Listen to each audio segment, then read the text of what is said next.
ये रीति रिवाज है ना हमारे, इसके अंदर साइंस है, भरा पड़ा साइंस।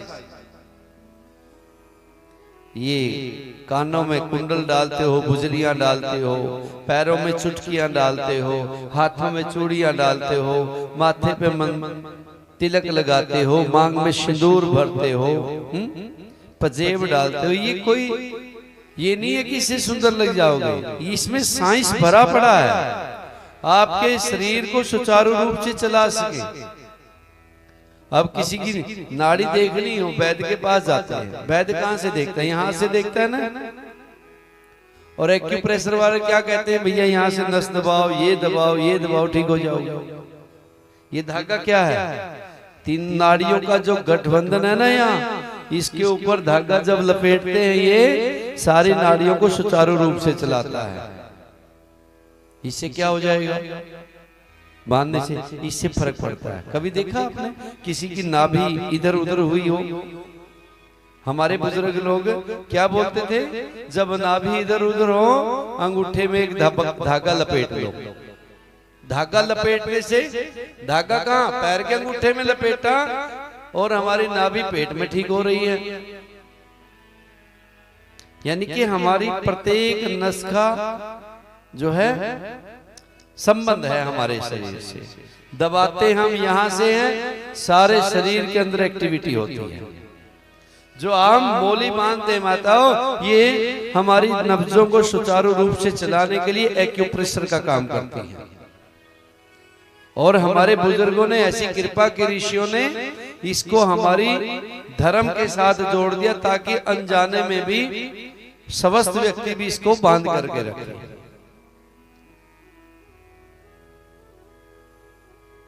अब जब काम नहीं करते थे स्कूल में, टीचर कहां से पकड़ते थे पता आपको? कान पकड़ते थे कि नहीं पकड़ते थे? कान का संबंध कहां से? हमारे दिमाग से है। वो कान ही क्यों पकड़ते थे? ये बुद्धि से कमजोर है, कान को खींचेंगे इसकी बुद्धि तेज हो जाएगी।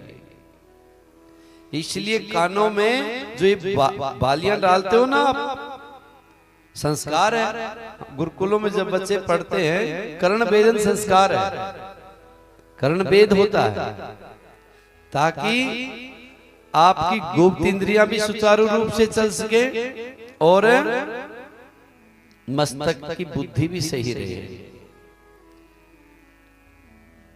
कई बार गुप्त इंद्रियों में भी रोग लग जाता है, तो क्या करते हैं? उसका कान बींधते हैं, यहां से नसों का इस्तेमाल होता है।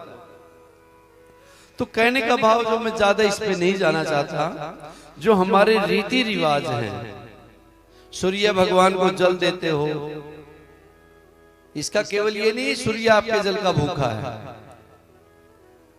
उससे एक तो आप आत्मिक रूप से धर्म से जुड़ते हो।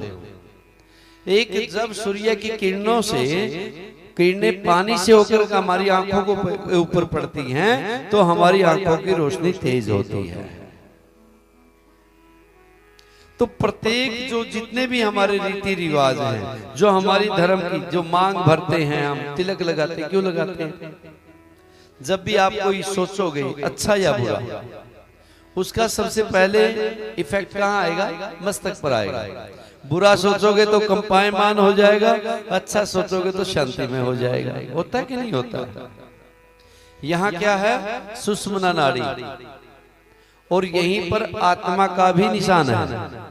आत्मा का जो शास्त्रों के अनुसार, संतों के अनुसार, जब हम चिंतन करते हैं, ध्यान करते हैं, कहां करते हैं? भ्रुकुटी में करते हैं, यहाँ करते हैं। यहीं पर सुषुम्ना नाड़ी है जो ब्रह्मरंध्र तक जाती है, यहाँ तक। और सुषुम्ना नाड़ी का सुराग कितना है बताओ? बाल से भी 1000 गुना के बराबर छोटा। इतना सुराग छोटा है। जब हम तामसिक भोजन करते हैं, मीन मिर्च मसाले वाला या फिर नशे वाला, उससे हमारे शरीर से ऊष्मा निकलती है और हमारे सुषुम्ना नाड़ी को बंद कर देती है। सुषुम्ना नाड़ी जब बंद होती है, मन का और इंद्रियों का, आत्मा के साथ संबंध दूर हो जाता है। बुद्धि मन से दूर हो जाती है। जब सुषुम्ना नाड़ी सही चलती है तो बुद्धि मन को खींचती है, बुद्धि को आत्मा खींचती है, आत्मा को परमात्मा खींचता है। संबंध है ना? सबसे पहले परमात्मा, परमात्मा से आत्मा, आत्मा से बुद्धि, बुद्धि से मन, मन से इंद्रियां,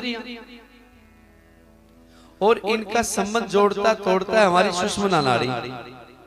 सुषुम्ना नाड़ी को हमने बंद कर लिया तो क्या होगा? बुद्धि मन को खींच नहीं पाएगी, मन इंद्रियों को नहीं खींच पाएगा, और ये बाहर की तरफ घूमना शुरू कर देंगे, बुद्धि वहां पर खड़ी खड़ी रह जाएगी, और आत्मा बेचारी क्या करे।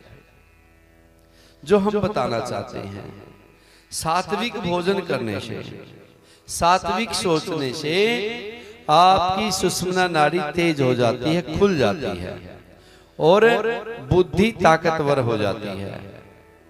कभी कोई गलत काम करता है, कोई कहते हैं इसका मन खराब हो गया, वो क्या कहेंगे? इसकी बुद्धि खराब हो गई।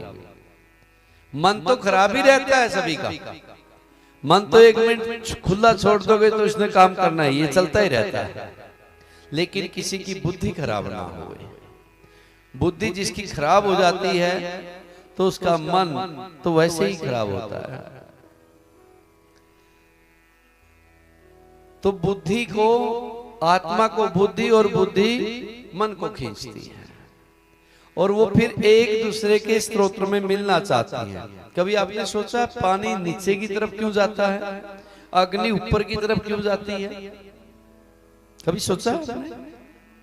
पानी को डोलो, कभी ऊपर की तरफ नहीं जाएगा, लगाते हैं मोटर, मोटर से फिर ऊपर की तरफ लेकर के जाते हैं, फिर नीचे आ जाता है। क्यों? क्योंकि जो पानी का जिस अंश से निकलता है समुद्र, वो नीचे की तरफ है, और अग्नि सूर्य के ऊपर है। अग्नि जो ऊष्मा गर्मी वो सूर्य में मिलना चाहती है, पानी अपने अंश में समुद्र में मिलना चाहता है। प्रत्येक आत्मा परमात्मा में मिलना चाहती है। जब बुद्धि आपकी सुशोभित होगी, परिपूर्ण होगी, तो वो कभी गलत कामों की तरफ नहीं लेकर के जाएगी, आपको अच्छे कामों की ओर लेकर के जाएगी। इसलिए तिलक लगाने से आपकी सुषुम्ना नाड़ी चलायमान नहीं होती, डगमगाती नहीं है। मांग भरने से भी क्या उत्तेजना बंद होती है। स्त्रियां ही क्यों भरती हैं? क्योंकि सुषुम्ना नाड़ी यहां से यहां तक चलती है, और दिमाग में ज्यादा काम करती हैं स्त्रियों की नाड़ियां, उत्तेजित जल्दी होती हैं, और बाल भी बड़े बड़े होते हैं। एक और है, पहले है ना जुएं भी हो जाती थी बालों में, बोलो शंकर भगवान की। और सिंदूर जब पारे का भरा जाता था वो भी नहीं होती थी, और उत्तेजना भी नहीं, शांति रहती। इसलिए इस रीति रिवाज को मांग के साथ ही जोड़ दिया।